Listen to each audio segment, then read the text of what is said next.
Sinué el egipcio, de Mika Waltari. En el ocaso de su vida, el protagonista de este relato confiesa: porque yo, Sinué, soy un hombre, y como tal, he vivido en todos los que han existido antes que yo, y viviré en todos los que existan después de mí. Viviré en las risas y en las lágrimas de los hombres, en sus pesares y temores, en su bondad y en su maldad, en su debilidad y en su fuerza. Sinué el egipcio nos introduce en el fascinante y lejano mundo del Egipto de los faraones, los reinos sirios, la Babilonia decadente, la Creta anterior a la Hélade, es decir, en todo el mundo conocido 14 siglos antes de Jesucristo. Sobre este mapa, Sinué dibuja la línea errante de sus viajes, y aunque la vida no sea generosa con él, en su corazón vive inextinguible la confianza en la bondad de los hombres. Esta novela es una de las más célebres de nuestro siglo, y en su momento constituyó un notable éxito cinematográfico.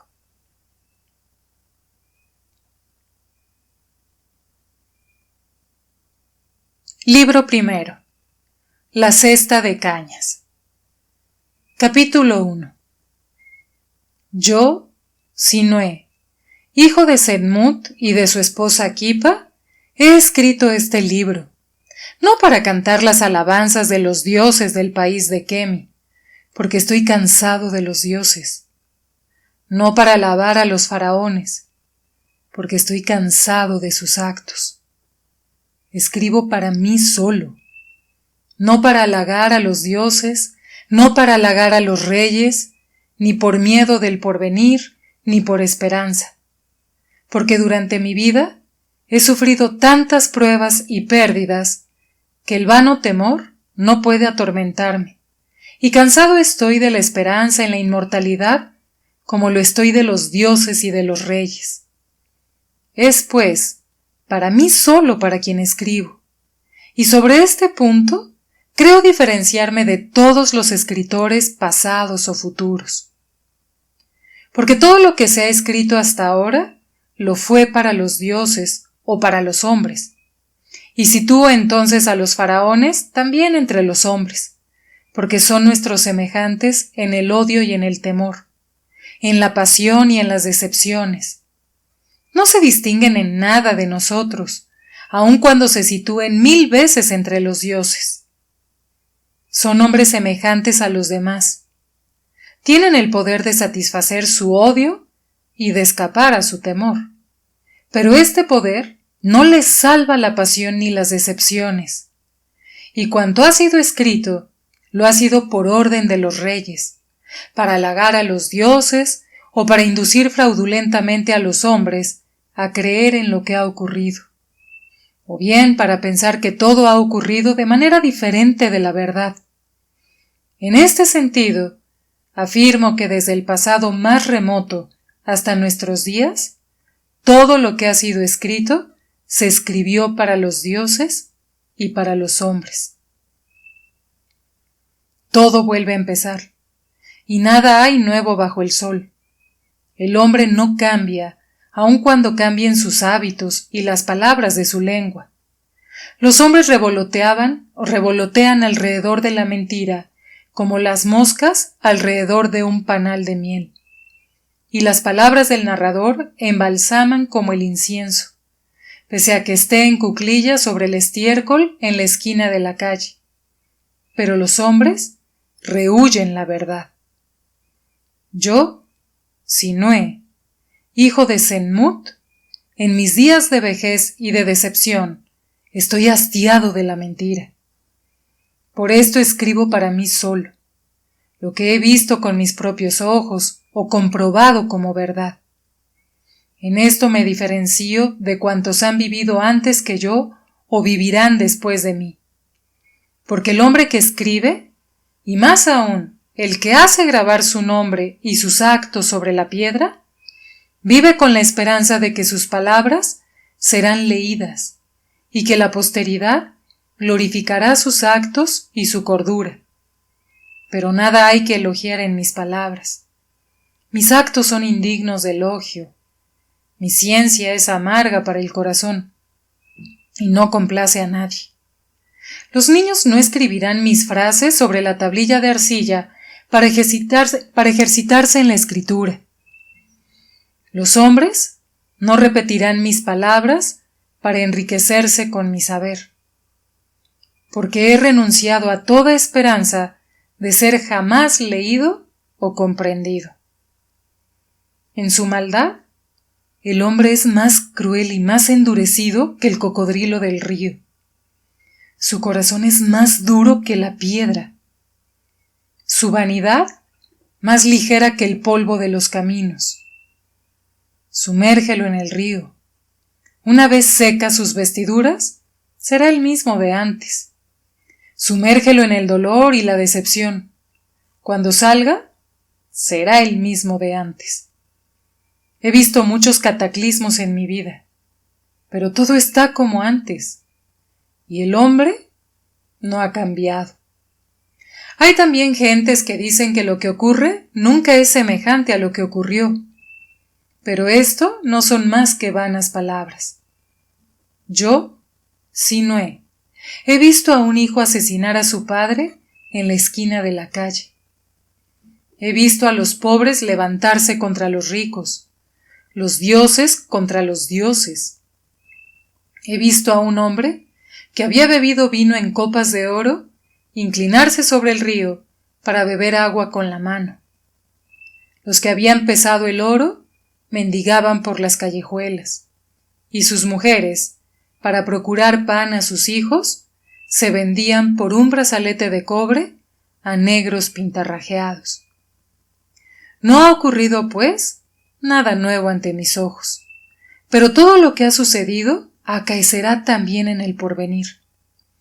Lo mismo que el hombre no ha cambiado hasta ahora, tampoco cambiará en el porvenir. Los que me sigan serán semejantes a los que me han precedido. ¿Cómo podrían, pues, comprender mi ciencia? Pero yo, Sinué, escribo para mí, porque el saber me roe el corazón como un ácido, y he perdido todo el júbilo de vivir. Empiezo a escribir durante el 3er año de mi destierro en las playas de los mares orientales, donde los navíos se hacen a la mar hacia las tierras de Punt, cerca del desierto, cerca de las montañas donde antaño los reyes extraían la piedra para sus estatuas. Escribo porque el vino me es amargo al paladar. Escribo porque he perdido el deseo de divertirme con las mujeres, y ni el jardín ni el estanque de los peces causan regocijo a mis ojos. Durante las frías noches de invierno, una muchacha negra calienta mi lecho, pero no hallo con ella ningún placer. He echado a los cantores, y el ruido de los instrumentos de cuerda y de las flautas destroza mis oídos. Por esto escribo yo, Sinué, que no sé qué hacer de las riquezas ni de las copas de oro, de la mirra, del ébano y del marfil. Porque poseo todos estos bienes y de nada he sido despojado. Mis esclavos siguen temiendo mi bastón, y los guardianes bajan la cabeza y ponen sus manos sobre las rodillas cuando yo paso. Pero mis pasos han sido limitados, y jamás un navío abordará en la resaca. Por esto yo, Sinué, no volveré a respirar jamás el perfume de la tierra negra durante las noches de primavera. Y por esto escribo. Y sin embargo, mi nombre estuvo un día escrito en el libro de oro del faraón, y habitaba el palacio dorado a la derecha del rey. Mi palabra tenía más peso que la de los poderosos del país de Kemi. Los nobles me enviaban regalos, y collares de oro adornaban mi cuello. Tenía cuanto un hombre puede desear, pero yo deseaba más de lo que un hombre puede obtener. He aquí por qué estoy en este lugar. fui desterrado de Tebas en el 6º año del reinado de Horemheb, con la amenaza de ser matado como un perro si osaba volver, ser aplastado como una rana entre 2 piedras si jamás ponía el pie fuera de la tierra que me ha sido fijada como residencia. Tal es la orden del rey, del faraón que fue un día mi amigo. Pero, ¿puede acaso esperarse otra cosa de un hombre de baja extracción que ha hecho borrar los nombres de los reyes en la lista de sus antecesores para sustituirlos por los de sus parientes? He visto su coronación. He visto colocar sobre su cabeza la tiara roja y la tiara blanca, y 6 años después me desterró. Pero según el cálculo de los escribas, era el 32º año de su reinado. ¿Cuánto se escribió entonces y ahora? ¿No es acaso ajeno a la verdad? A aquel que vivía de la verdad, lo he despreciado durante su vida a causa de su debilidad. Y he vuelto a encontrar el terror que sembraba en el país de Kemi a causa de su verdad. Ahora, su venganza pesa sobre mí, porque yo también quiero vivir en la verdad, no por su Dios, sino por mí mismo. La verdad es un cuchillo afilado. La verdad es una llaga incurable. La verdad es un ácido corrosivo. Por esto, durante los días de su juventud y de su fuerza, el hombre huye de la verdad hacia las casas de placer, y se ciega con el trabajo y con una actividad febril, con viajes y diversiones, con el poder y las construcciones. Pero viene un día en que la verdad lo atraviesa como un venablo, y ya no siente más el júbilo de pensar o trabajar con sus manos, sino que se encuentra solo, en medio de sus semejantes, y los dioses no aportan ningún alivio a su soledad. Yo, Sinué, escribo esto con plena conciencia de que mis actos han sido malos y mis caminos injustos, pero también con la certidumbre de que alguien obtendría de ello una lección para sí si por casualidad me leyere. Por esto escribo para mí mismo. Que otros borren sus pecados en el agua sagrada de Amón.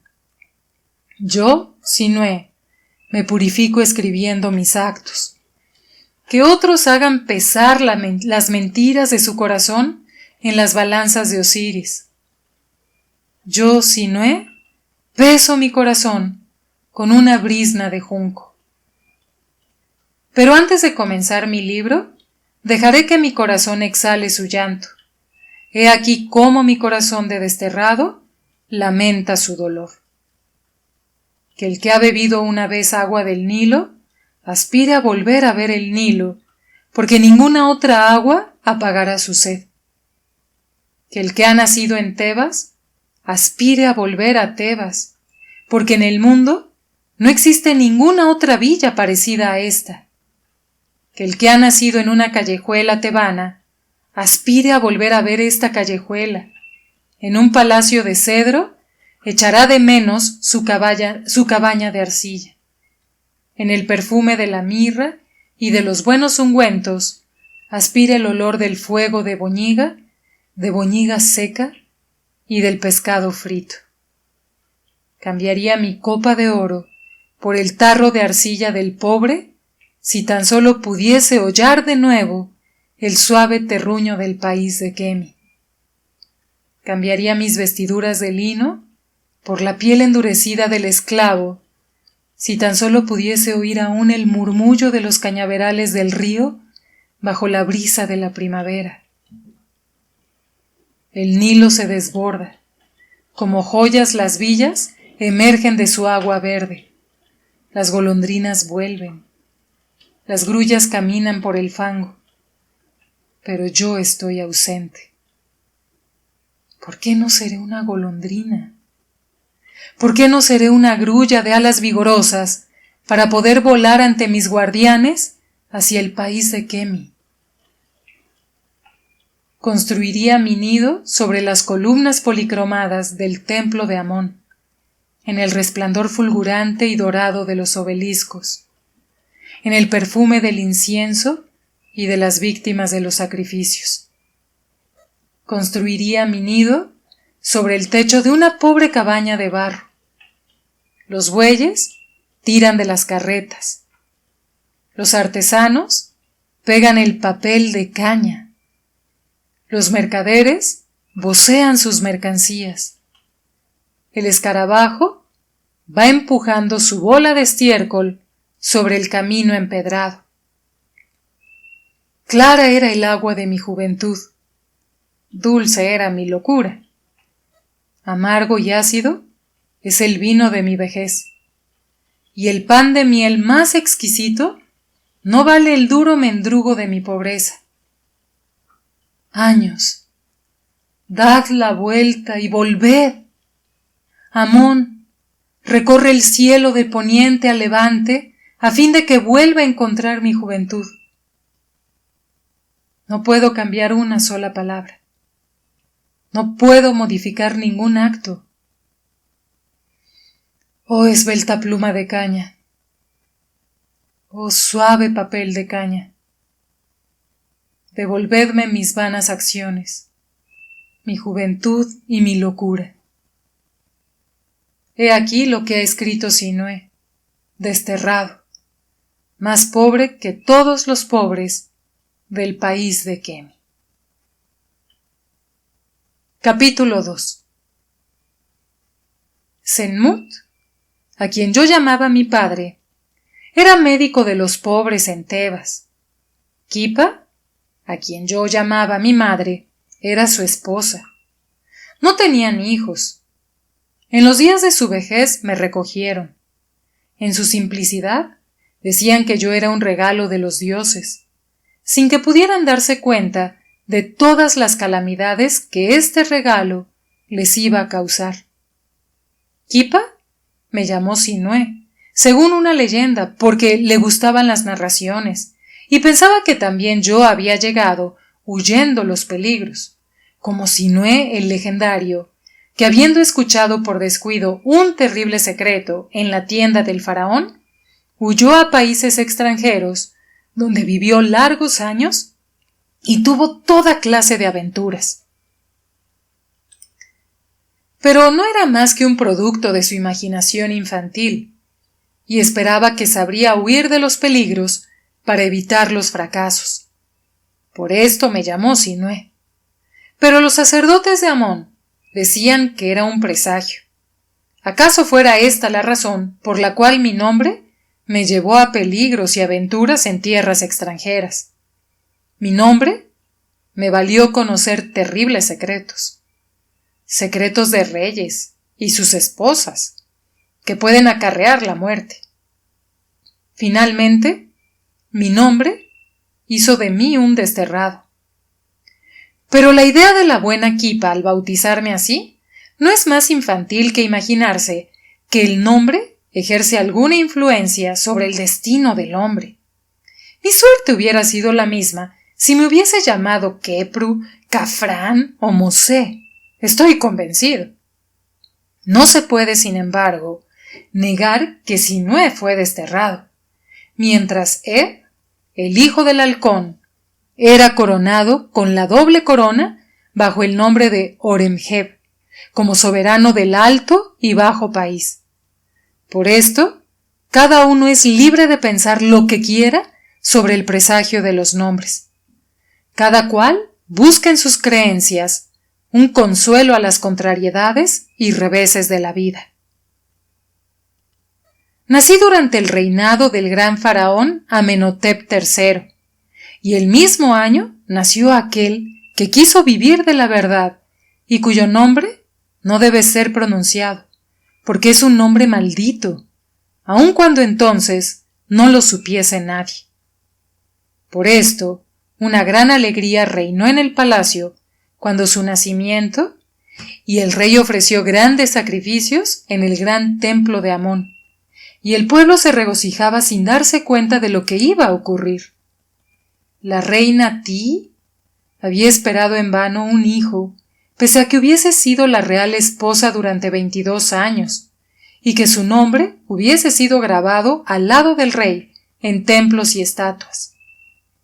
Por esto aquel, cuyo nombre no debe ser ya mencionado, fue proclamado solemnemente heredero del poder real en cuanto los sacerdotes lo hubieron circuncidado.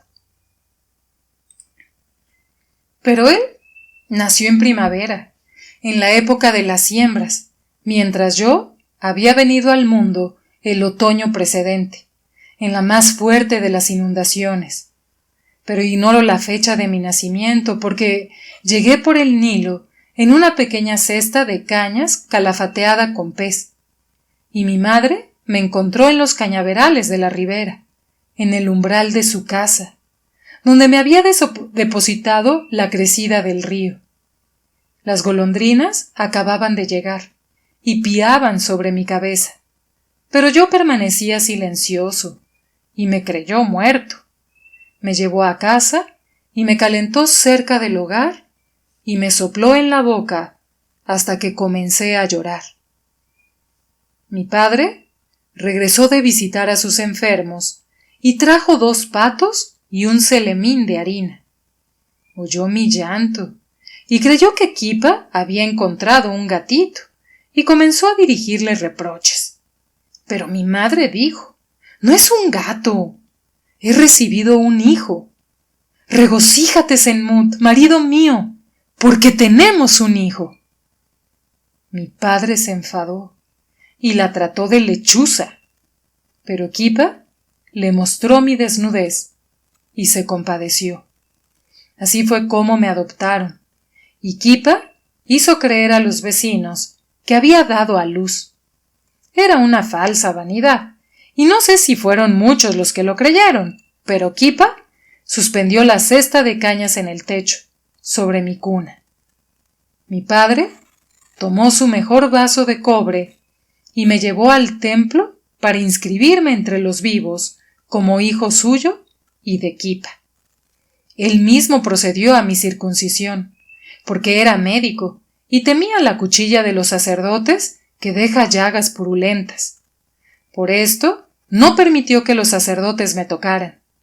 Pero acaso lo hiciese también por economía, porque siendo como era médico de pobres, distaba mucho de ser rico. Cierto es que todas estas cosas me han sido referidas por mi padre y por mi madre, y no las he visto ni oído, pero no tengo ninguna razón para creer que me hayan engañado. Durante toda mi infancia creí siempre que eran mis verdaderos padres, y ningún dolor ensombreció mis días. No me dijeron la verdad hasta que me cortaron mis bucles de niño y me convertí en un adolescente.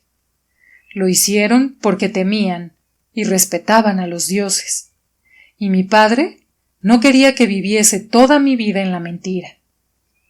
Pero jamás pude saber de dónde había venido ni quiénes eran mis verdaderos padres.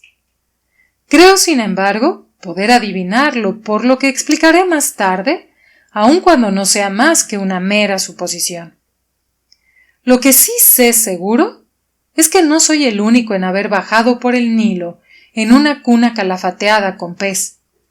Tebas, con sus templos y sus palacios, era en efecto una gran ciudad, y las cabañas de los pobres se extendían hasta el infinito, alrededor de los templos y los palacios. En los tiempos de los grandes faraones, Egipto había sometido a muchos países, y con la grandeza y las riquezas, las costumbres habían evolucionado. Los extranjeros acudieron a Tebas como mercaderes y artesanos, y edificaron también templos a sus dioses. De la misma manera que el lujo, la riqueza y el esplendor reinaban en los palacios y los templos, la pobreza asediaba las cabañas de sus alrededores. Muchos pobres abandonaban a sus hijos y más de una esposa rica, cuyo marido estaba de viaje, confiaba al río el fruto de sus ilícitos amores. Yo había sido quizás abandonado por la esposa de un pescador que había engañado a su marido con un mercader sirio. ¿Acaso fuese hijo de extranjeros, puesto que no me habían circuncidado a mi nacimiento? Cuando me hubieron cortado mis bucles, y mi madre los hubo encerrado en un cofre de madera con mi primera sandalia, contemplé durante largo rato la barquita de cañas que me mostraba. Las cañas estaban amarillentas y rotas, sucias por el hollín del hogar. Las cañas estaban sujetas con nudos de pajarero. Esto era lo único que revelaba a mis padres. Así fue como mi corazón recibió la primera herida. Capítulo 3. Al aproximarse la vejez, mi espíritu goza volando como un pájaro hacia los días de mi infancia. En mi memoria, mi infancia brilla con un resplandor, como si entonces todo hubiese sido mejor y más bello que ahora. Sobre este punto, no hay diferencia entre ricos y pobres, porque no hay ciertamente nadie, por pobre que sea, cuya infancia no encierre algún destello de júbilo y de luz al evocarle en sus viejos días. Mi padre Senmut vivía cerca de los muros del templo, en el barrio bullicioso y pobre de la villa. No lejos de su casa se extendían los muelles del río arriba, donde los barcos del Nilo descargaban sus mercancías. En los callejones estrechos, los tugurios de vino y de cerveza acogían a los marineros, y había también casas de lenocinio a las que algunas veces los ricos de la villa se hacían llevar en sus literas. Nuestros vecinos eran perceptores, suboficiales, patronos de barcas y algunos sacerdotes de quinto orden. Estos formaban con mi padre la aristocracia de este barrio pobre, de la misma manera que un muro emerge sobre la superficie del agua. Nuestra casa era vasta en comparación con las casuchas de barro que flanqueaban en hileras desoladas los estrechos callejones. Teníamos incluso un jardincillo de algunos pasos en el que crecía un sicomoro plantado por mi padre.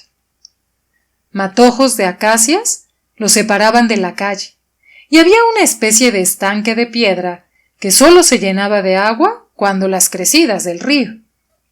Teníamos 4 habitaciones, en una de las cuales mi madre preparaba la comida. Esta la tomábamos en la terraza, a la que se tenía acceso también desde el gabinete de consulta de mi padre. 2 veces por semana ayudaba a mi madre una mujer de faenas, porque le gustaba el aseo. Una lavandera iba a buscar la ropa sucia 1 vez por semana para ir a lavarla al río. En este suburbio pobre, agitado e invadido por los extranjeros, y cuya corrupción solo me fue revelada durante mi adolescencia, mi padre y sus vecinos representaban las tradiciones y las viejas costumbres respetables. Cuando las costumbres se habían relajado ya en la ciudad entre los ricos y los nobles, él y sus vecinos permanecían imperturbablemente aferrados al viejo Egipto, al respeto de los dioses, a la limpieza de corazón y al desinterés. Parecía que, en oposición a su barrio y a las gentes en medio de las cuales tenían que vivir y ejercer su profesión, quisiesen subrayar con sus costumbres y su actitud el hecho de no pertenecer a la misma clase. Pero, ¿a qué contar estas cosas que no he comprendido hasta más tarde?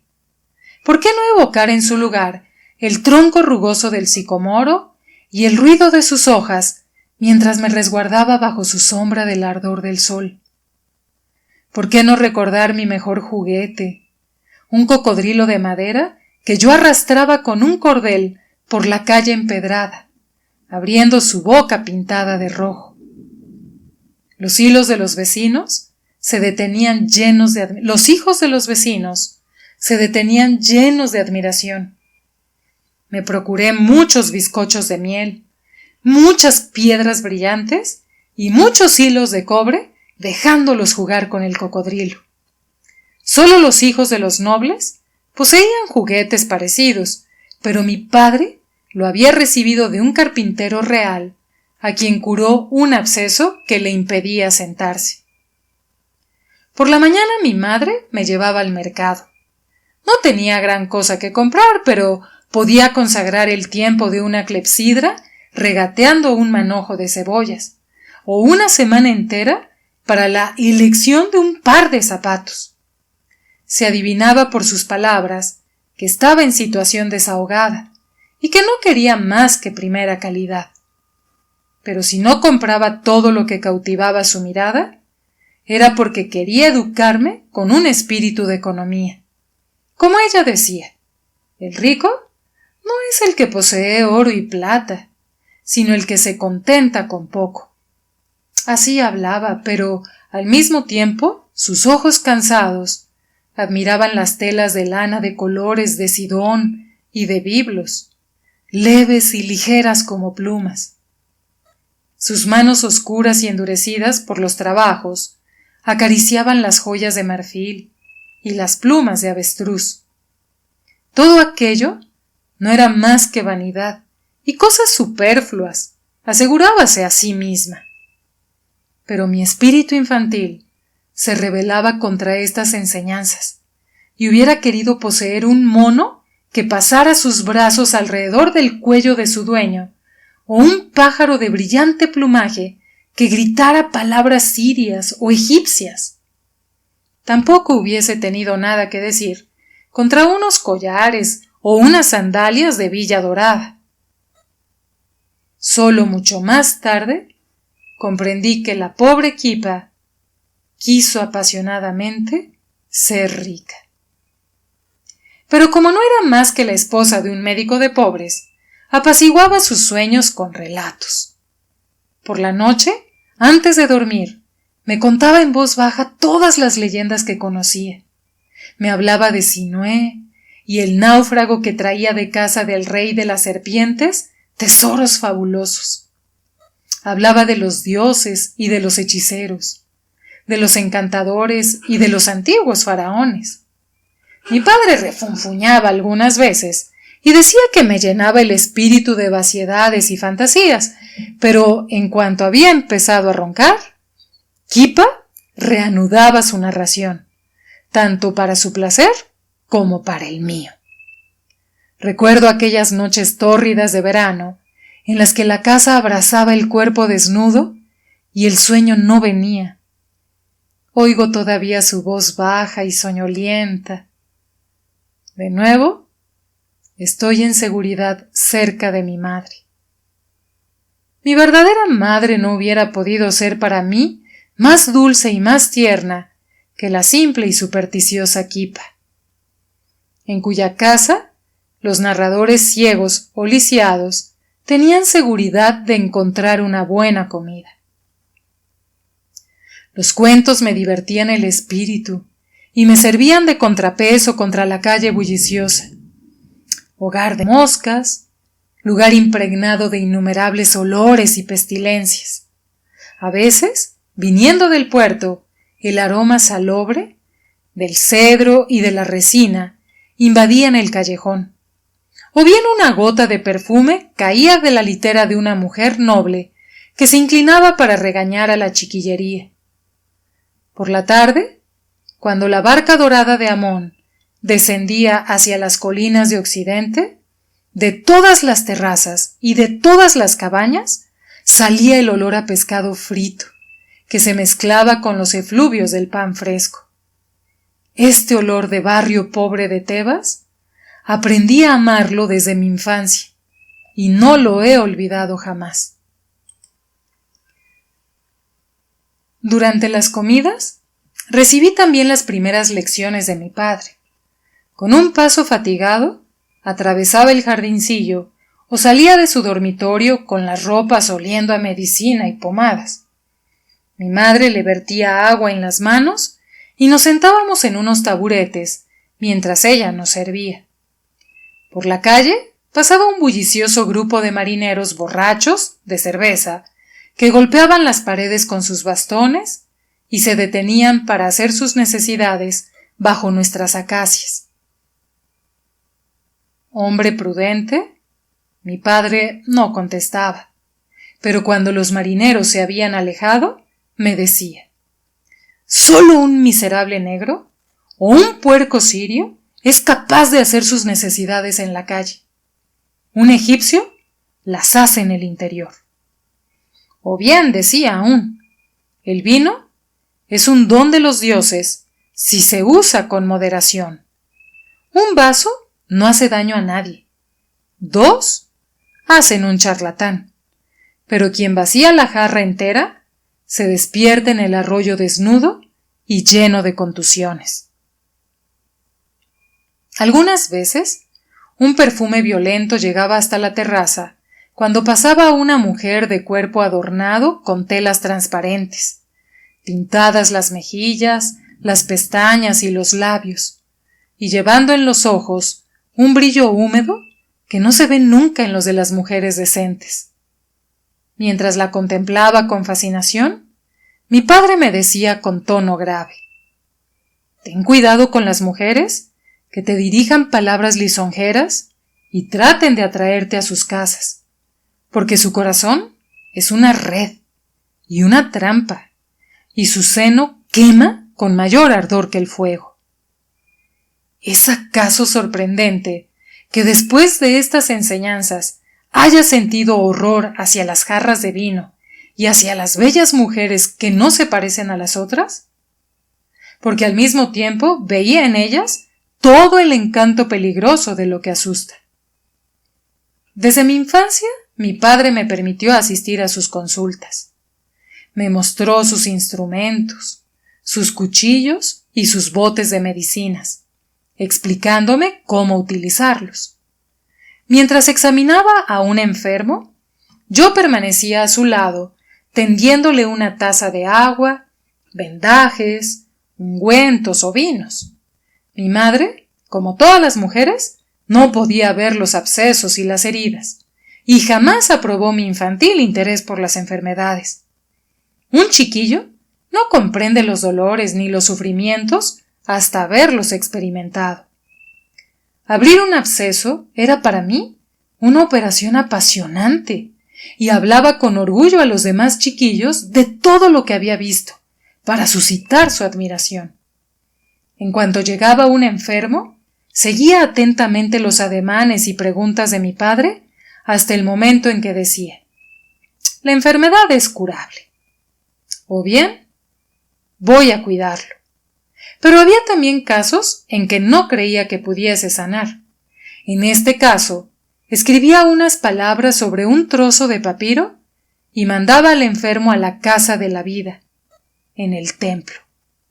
Después, lanzaba un suspiro, movía la cabeza y exclamaba: pobre hombre.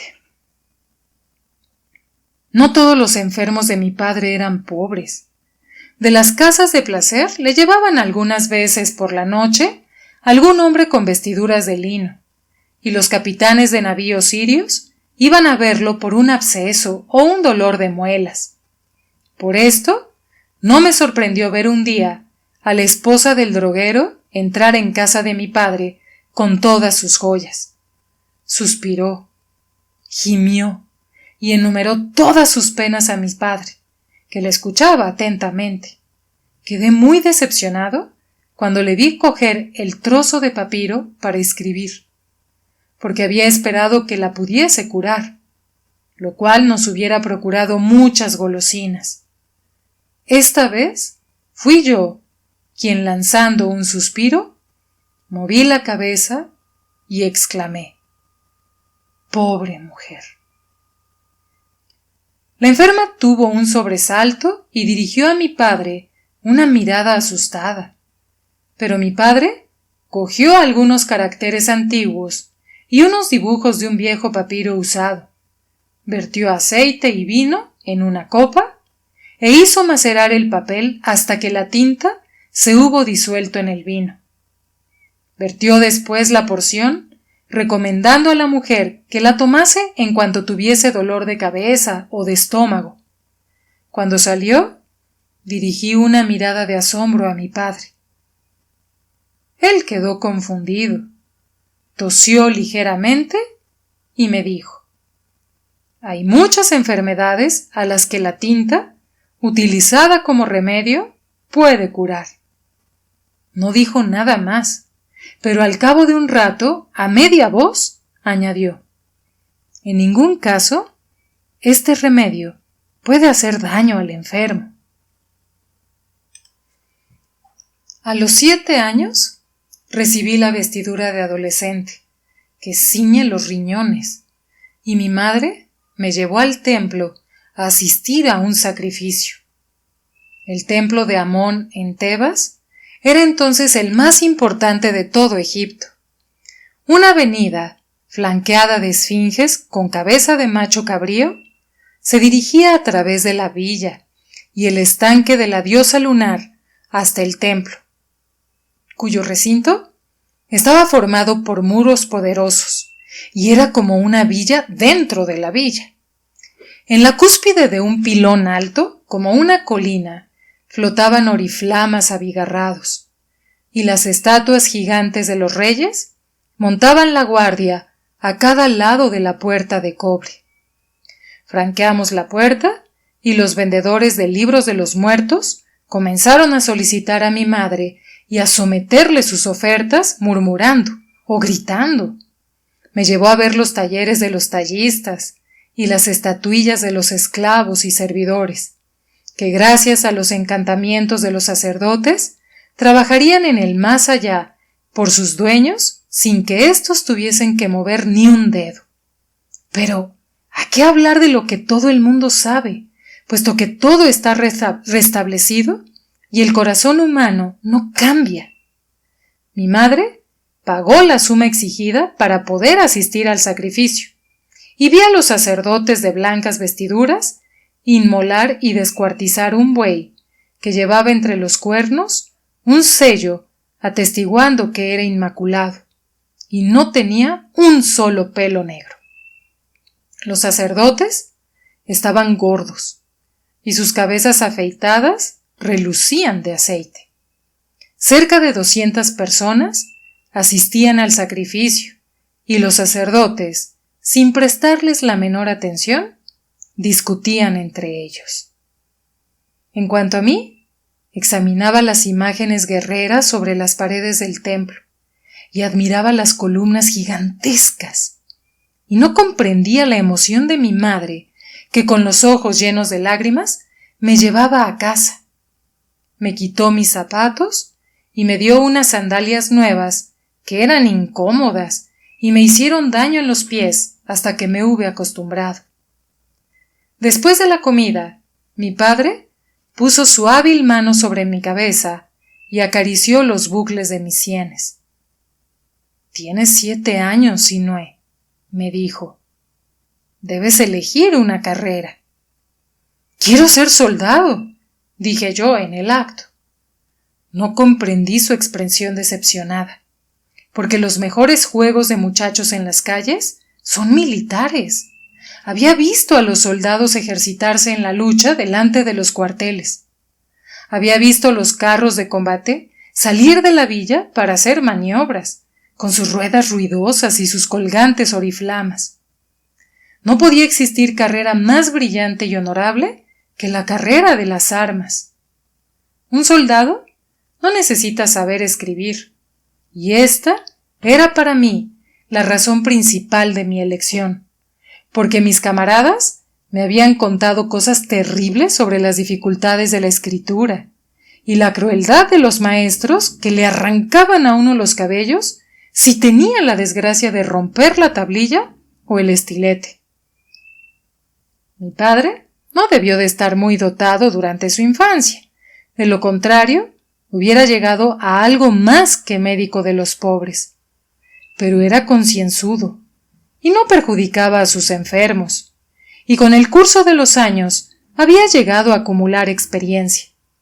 Sabía también cuán sensible y obstinado yo era, pero no protestó de mi decisión. Pero al cabo de un rato pidió a mi madre una jarra vacía. Entró en su habitación y vertió en ella vino ordinario. «Ven, Sinué», dijo llevándome hacia la ribera. Yo le seguí sorprendido. En el muelle se detuvo para observar una barcaza de la cual unos hombres sudorosos, con la espalda encorvada, sacaban mercancías embaladas en telas cosidas. El sol se ocultaba detrás de las colinas sobre la villa de los muertos. Nosotros estábamos saciados, pero los hombres seguían descargando, jadeantes, los flancos y cubiertos de sudor. El capataz los excitaba con su látigo, y tranquilamente sentado bajo un toldo, un escriba iba anotando la carga. ¿Quisiera ser como ellos?, preguntó mi padre. La pregunta me pareció estúpida y no contesté, pero miré a mi padre sorprendido porque nadie podía querer ser como aquellos hombres. Trabajan desde primera hora del día hasta tarde de la noche, dijo mi padre Senmut. Su piel está curtida como la del cocodrilo. Sus manos son rudas como las patas del cocodrilo. Solo por la noche pueden regresar a su casa de barro y su alimentación es un trozo de pan, una cebolla y un sorbo de cerveza agria.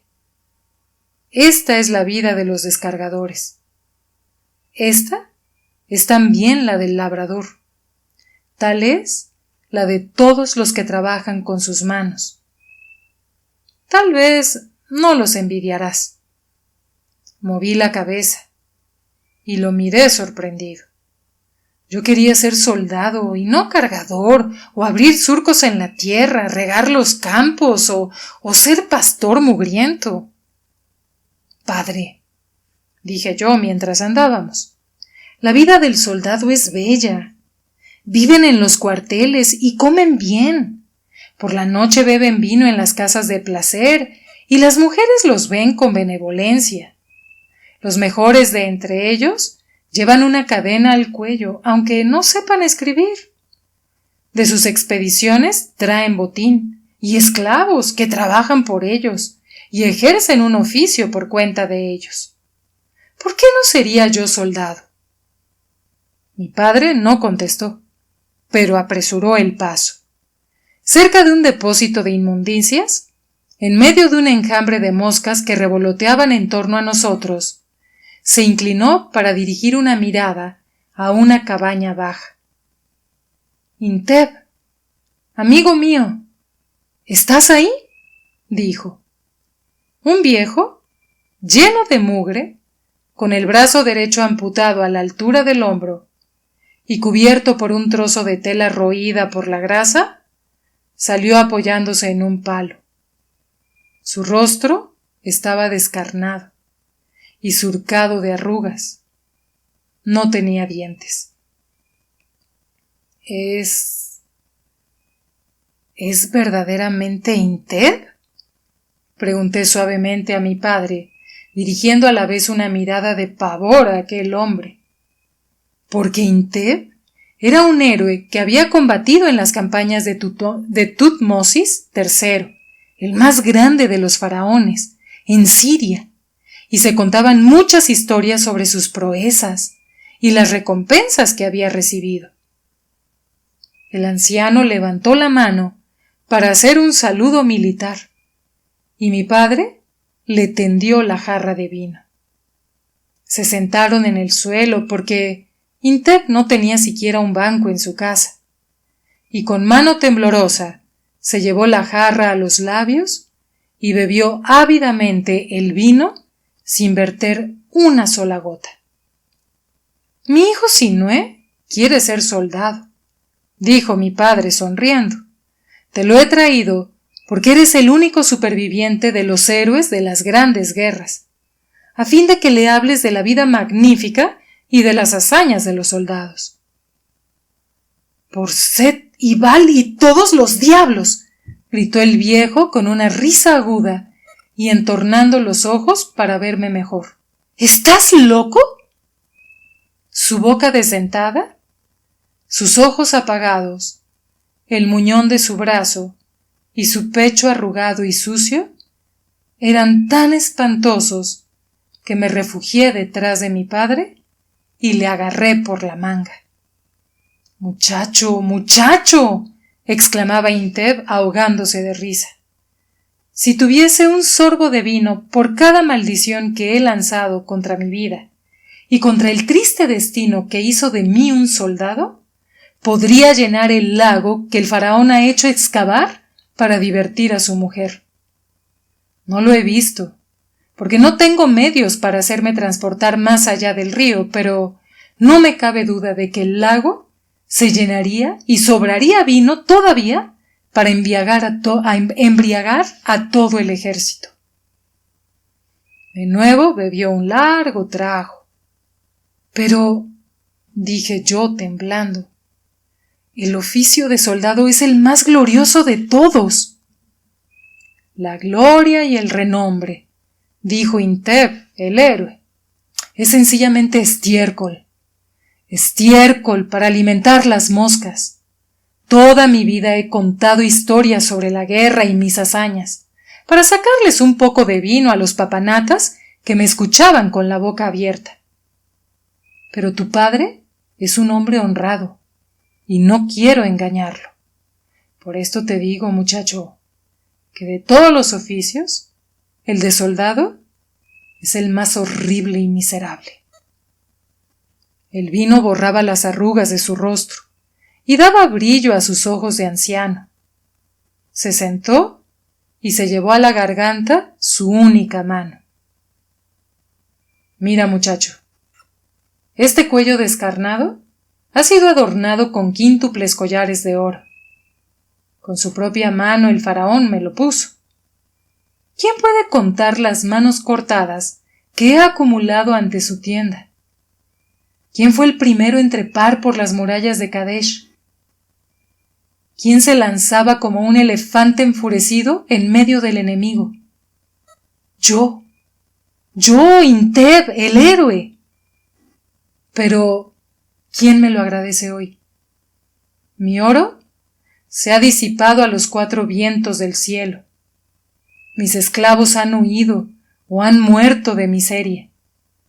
Mi brazo derecho quedó en el país de Mitanni, y desde largo tiempo hubiera muerto de miseria si no hubiese sido por algunas almas caritativas que me traen pescado seco y cerveza a fin de que cuente a sus hijos la verdad sobre las guerras.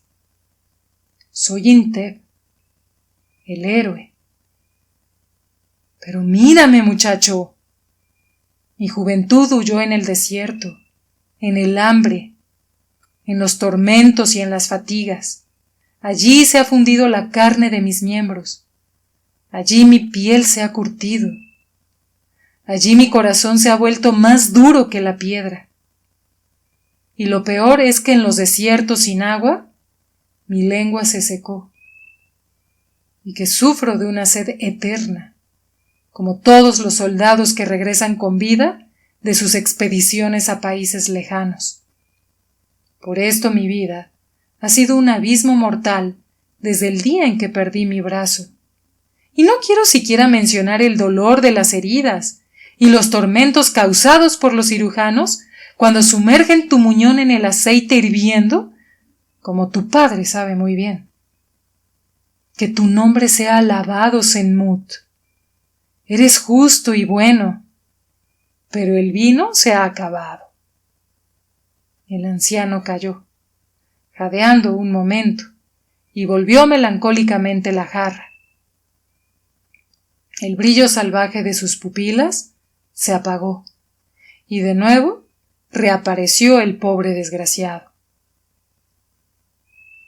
Pero un soldado no necesita saber escribir, me atreví a murmurar. Gruñó Inteb mirando a mi padre. Este se quitó rápidamente un brazalete de cobre de la muñeca y lo tendió al anciano, que lanzó un grito. Un chiquillo sucio apareció y tomó el brazalete y la jarra para ir a buscar vino. «No tomes del mejor», le gritó Inteb. «Toma del más barato. Te darán más». Fijó sobre mí su mirada atenta. «Tienes razón», dijo. «Un soldado no necesita saber escribir. Debe saber solamente batirse. Si supiese escribir sería jefe y daría órdenes al más bravo de los soldados. Porque todo hombre que sabe escribir es capaz de mandar a los soldados. Y no se confían ni 100 hombres al jefe que no es capaz de garabatear unos signos sobre su papel. ¿Qué placer puede hallar en las cadenas y las condecoraciones si es el hombre de la pluma quien le da órdenes? Pero así es, y así será siempre. Por esto te digo, muchacho, que si quieres mandar soldados y conducirlos, aprende primero a escribir. Entonces, los portadores de cadenas de oro se inclinarán ante ti, y los esclavos te llevarán al combate en tu litera. El chiquillo andrajoso regresó con la jarra de vino, y el rostro del anciano se iluminó de júbilo. Tu padre Senmut es un buen hombre, dijo gentilmente. Sabe escribir. Y me cuidó cuando empezaba a ver cocodrilos e hipopótamos, los días de felicidad y de fuerza, cuando no carecía de vino. Es un buen hombre, pese a que no sea más que un médico incapaz de tensar un arco. Le doy las gracias. Miré con inquietud la jarra que Inteb iba indudablemente a vaciar, y tiré de la manga de mi padre, porque temía que bajo la influencia del vino nos despertásemos en el arroyo. Mi padre miró también la jarra, lanzó un ligero suspiro y volvió la cabeza. Inteb se puso a cantar con voz ronca un himno guerrero sirio, y el chiquillo desnudo y bronceado por el sol se echó a reír.